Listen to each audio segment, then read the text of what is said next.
Le Maroc s'apprête à franchir un cap historique. Dans moins de 3 semaines, à l'occasion du cinquantenaire de la Marche verte, la 5G sera officiellement activée sur le territoire national.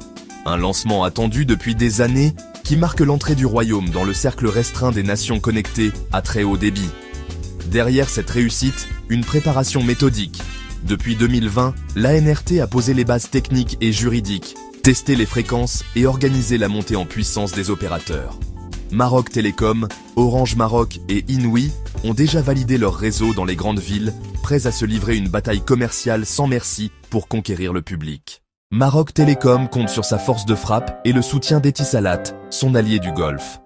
Orange Maroc mise sur son expérience internationale, déjà forte de 26 marchés 5G à travers le monde.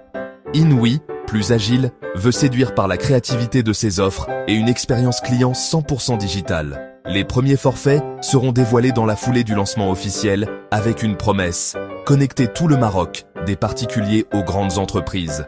Derrière la bataille commerciale se cache une révolution d'infrastructures. Des milliers de kilomètres de fibres optiques posées depuis 2021, reliant antennes, data centers et serveurs. Cette toile invisible est la colonne vertébrale du futur numérique du pays. La 5G, c'est bien plus que des débits fulgurants. C'est une révolution silencieuse qui ouvre la voie à la télémédecine, à l'agriculture intelligente, à l'éducation immersive et aux villes connectées. Des vitesses 100 fois supérieures à la 4G. Une latence proche de 0. 1 million d'objets connectés par kilomètre carré. Les chiffres donnent le vertige. Mais cette puissance appelle aussi une cybersécurité renforcée et des compétences locales solides pour transformer la prouesse technique en valeur sociale et économique. Le Maroc ne veut pas seulement suivre la révolution numérique, il veut la piloter.